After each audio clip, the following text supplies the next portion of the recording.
Good morning, everyone, and happy Monday. My name is Taryn Hewitt. I am a work-life balance coach and the organizer of the Facebook group Work-Life Balance for Overachievers. And this, if you've never seen one of these videos before, is our Bright Spot video. We are making it a mission to make Monday a bright spot in everyone's week by providing tips and actionable items that you can apply to your life right away to help you achieve better work-life balance, and ultimately create more time for yourself. Isn't that an amazing concept? More time for you, more time for your family, your loved ones, your friends, and all of the wonderful things that you want to do in this lifetime. So with that being said, every Monday we do these Bright Spot videos. They get posted here and in the Facebook group itself, I should rephrase that. They get posted in YouTube and they get posted within the group themselves or itself. And what we're gonna actually start doing soon in the group is maybe a few things throughout the week to kind of bring the tips to life a little bit more, start engaging on them more. So I have more information on that coming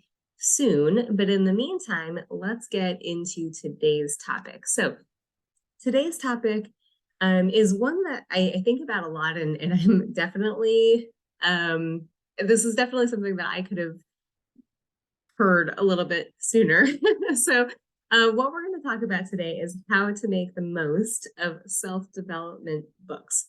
So raise a hand if you have ever read a self-development book with all of the best intentions and then basically just read the book and set it aside and then moved on with your life.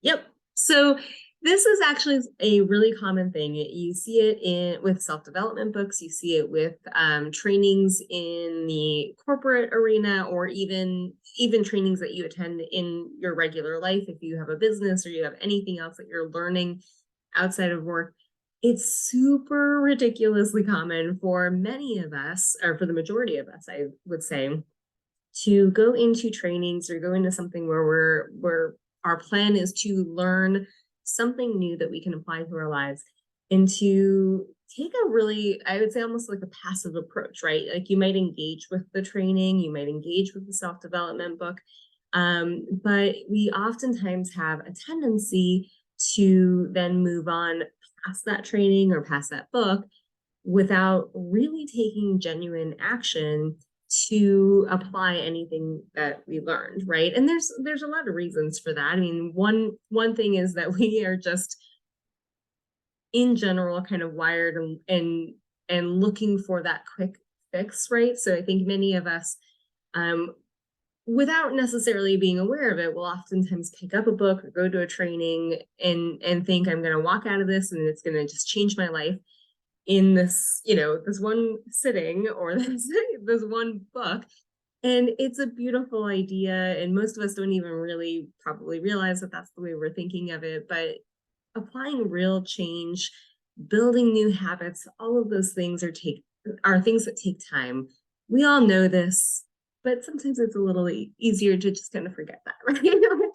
and again, it's nobody's doing this intentionally. It's just part of our human nature, I would say. And then it's also, I think, one thing that's just kind of changed over time when we talk about being in an age of instant gratification, right? It's very tempting to kind of connect to this idea that if I just read this book, and I spend a couple of hours on it, however long it takes to read it, everything will be different afterwards. And it can be, right? Like self-development books have an amazing power to help us think of things in different ways, to give us new ideas for trying something that we've done, much like the videos that we do in this group, much like the tips and everything that I share. So there is a lot of value in reading self-development books. What we're going to talk about today is how to get the most, or get as much value. There we go. Let's say that, as much value as you can when you're reading those books. Okay. So there are 4 things that we're going to really focus on today. So the first one that you probably don't do. I think a lot of people don't necessarily think of this, but the first tip that I'm going to give when you're reading a self-development book is to actually set an intention of some kind before you start reading it. So if you are a longtime follower in the group, if you're a member of the group, or you've seen these videos for a little while, I talk about intention a lot. And it's one of those things that I think many of us understand the concept of intention. We don't necessarily think to actively employ it in our lives, right? And so a self-development book is a really good example of a time that intention setting can be really valuable, because you're sitting down for a decent amount of time, right? That depending on the length of this book, you could be reading this book for, 3 or 4 hours or longer. And so taking time to set the intention is just almost like a way of grounding your mind and grounding what it is that you are hoping to get from it. And it's setting that stage to really actively engage with the book that you're reading, right? So if you don't do that, which is probably what the majority of people do, including myself at other at other times in my life, you pick up that book and you just kind of it's just another like blip in your life, right? It's just another thing that you're doing, like washing the dishes or, taking the dog for a walk. It's just another thing. It's not anything that you've told your brain to pay special attention to. So that's what setting the intention is all about. The second thing that I'm going to suggest when you're reading a self-help book before you start is to take a moment to reflect on how you best learn and absorb information. So what I mean by that is it's really good to have almost a strategy before you go into starting the book. Like, are you going to read it all the way through and then go back and do exercises and journaling and however you're going to observe the information and however you're going to consider applying it, which we'll talk about in a little bit. You want to understand what your plan is for that at the beginning. One thing that I just mentioned for a strategy would be reading it all the way through and then going back. Another strategy could be stopping and taking action in the book every time you come across like an exercise or an aha moment or something that, sparks an emotion of some kind. You could just stop right then and there, take time to explore it, take time to do the exercise, and then pick the book back up after that. I've also seen some instances where kind of flipping through the book and looking at the chapter titles and things like that can be really valuable, because you're sitting there, you're focusing in on the things that jump out to you the most, which then might be the most valuable. The only thing I would caution on with that last one is the writers are obviously writing the book with their own intention of the information that they're going to share with you. And I think one of the risks of jumping around like that can be that you don't get the information in the order that they were intending you to receive it. And so if you skip around, you might get risk of missing sections that could be really helpful and you just didn't realize it. You also could be at risk of receiving the information in a different way than maybe you would have if you read it the way that they organized it. So that is one thing to consider. But at the end of the day, the strategy that works the best is the strategy that works for you. So there's no judgment either way on whichever strategy you deploy. The one thing I would say that might be good to consider is just checking each book to see if it has like a foreword from the authors or any kind of intro. Because what I have found more and more is that a lot of self-development authors are starting to kind of give tips on that at the front of their books. So they might even tell you, hey, this is structured in a way that you can jump around and you won't lose anything. That's fine. Or they will tell you, hey, no, we really wrote it in this order. So at the end of the day, do what works best for you, but it could just be helpful to read what their suggestion is as the authors, right? So the third thing that I'm going to suggest for making the most out of self-development books is to decide how you're going to engage with the book itself, like the physical book, or if you have it as an ebook, either way works, right? But what that means is, like, are you highlighting key points? Are you taking notes someplace else as you have those aha moments? Are you doing the exercises that they have? So a lot of self-development authors have links in the books that are going to exercises or worksheets or things that they've built that are intended to be like supplemental material, right? So again, are you actually clicking those as they appear in the book? Are you going back to them? How are you actually going to make the most of this as you go? Now, one thing I will tell you that is kind of related to this is, I'm a big fan, when you're reading a self-development book, I'm a big fan of having some kind of journal nearby, and just taking notice of any emotions that you have that occur during the book, right? So if you're reading something that's in a self-development book and it makes you angry, or if it makes you sad or happy or excited, whatever those emotions are, there's a lot of value in just exploring that and taking time to kind of reflect on the emotion that you are having, in reaction, I guess, yeah, in reaction to the book, because there can be a lot of really powerful insight that you can just explore on your own that may have nothing to do with the book itself, but it may be telling you where you have like resistance to something that they're talking about, or something, maybe something that they share really excites you and you just want to hone in on that. And like, it's almost, to me, almost like the concept we were saying with the intention setting, right? So when you're setting the intention, you are telling your brain this is something to pay attention to. Journaling and noticing those emotions and then reflecting on them in a journal of some kind is another way to do that same thing, right? So it kind of cements that there's an important learning here, or something important that you want to explore that your brain needs to focus on. Got it?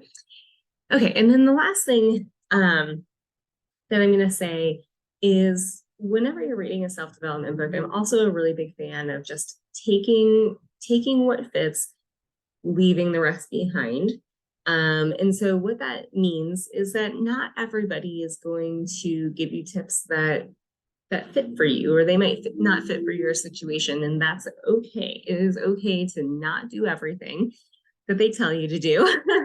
And it is also okay to take suggestions and make them your own, right? So every source of learning has an opportunity for you to customize it, for you to make it, your individual habit, your individual approach. And I think there's a lot of value in doing that, because those are the things that are going to end up having the best impact for you, right? So, and it takes a lot of self-awareness and self-knowledge to be able to do any kind of customization like that. So the only thing I would say in relation to this is kind of going back to the note that I made about the journaling. If you notice any kind of emotion that is telling you not to do something, like you just don't like it, you don't, you're putting it in the bucket of leaving it behind because it doesn't fit for you. I do think that there's a ton of value in, again, journaling on that piece. So don't let that be a rash decision that you make. Let that be something that you explore and think through a little bit, because a lot of times the things that we have the most resistance to are things that we genuinely need to do. That might be the thing that you need to do the most in order to actually get the impact that you're looking for. And you are feeling that resistance because it's super scary, or it's something that makes you uncomfortable, right? That's a very human thing to want to avoid that. And so it's okay if your ultimate decision is to not deploy whatever that tip is or whatever that strategy is, but do yourself the favor of really checking in and deciding if that is true, or if that's something that your brain is immediately wanting to resist because it might make you uncomfortable, right? So little nuggets. So ultimately, the key takeaway that we have here is that the best way to get the most out of any self-development book that you're going to read is to actively engage with it. So if you read the book from beginning to end, you know, kind of casually ruminate on what you've learned and maybe you apply it just casually, you're still going to get some value, right? Like I've read a million self-development books in my lifetime. Well, maybe not a million, but I've read many throughout my life long before I became a coach. And I think if I'm being very honest with myself, that's how I typically read in the past was I would just read through some nuggets would stick organically. I would apply some of them. So you're still going to get value that way. What we're really talking about here is getting the most value, right? And the most value is going to come from taking time to truly engage with the book, to complete the exercises, to try the new habits that they're suggesting.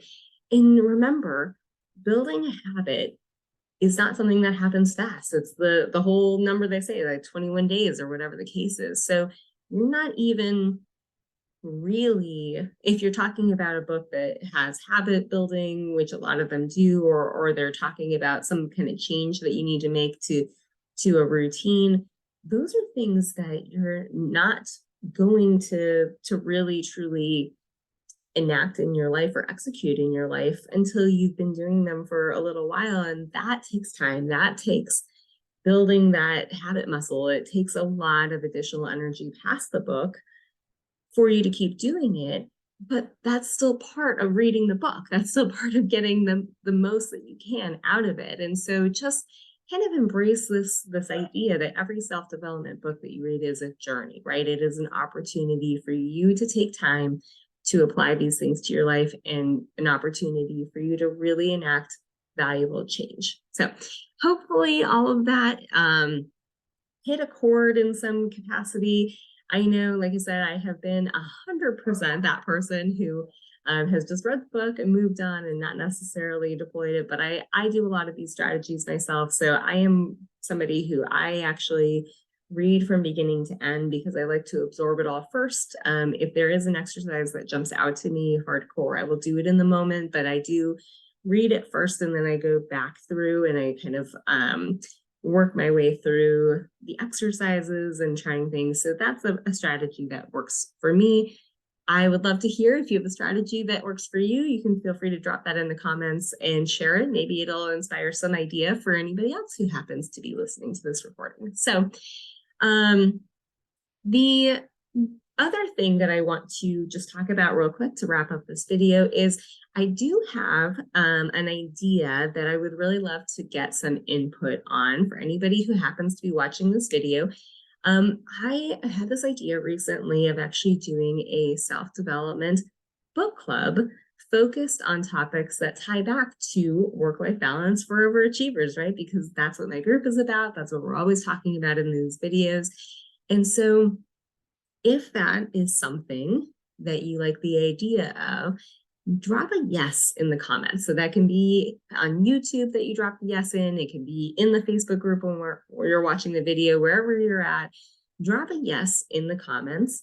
And what we really do in that self-development book club is set time, set a book that we can read. We'll set some time for all of us to get on a Zoom call together to go through the book, see what others learned from it. We'll have some engaging discussion and talk about things like this, like what were the exercises that really stood out? What emotions stood out? Like how did people start applying this to your life or to their lives? So I think there's a lot of opportunity there for some really rich discussion. And I also find that anytime you can discuss something, that is one more way to really cement the concept in your mind and another way to kind of get that motivation and inspiration to enact new tips, new strategies that you're going to read about in those books. So I love this idea. I hope you love that idea as well. If you are in the Facebook group Work-Life Balance for Overachievers, I also will be posting a poll in there to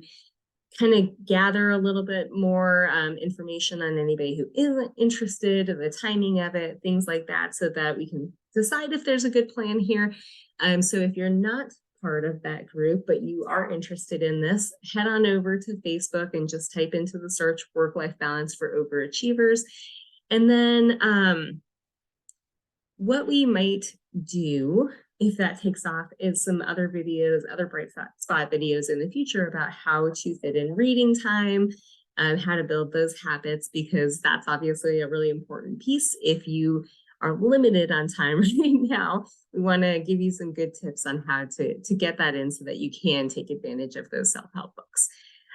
So keep in mind, if this doesn't sound good for you or you don't think that this is a good fit, I am reading for you, right? So I read self-development books all the time. I'm very focused on the topics that are important to all of you, important to the group, because that's a big part of how I continue to learn, build my own tools, and then also bring such valuable information to you here on YouTube and also in the group. Or if you're engaging with me as a coaching client, I bring all of that information with me to those sessions as well to help you, think through how you can deploy them in your life. So don't worry, I've got you either way, whether you join the book club or not. So that is it for today. I hope everyone has a wonderful, wonderful week, and we will catch you next week. Bye.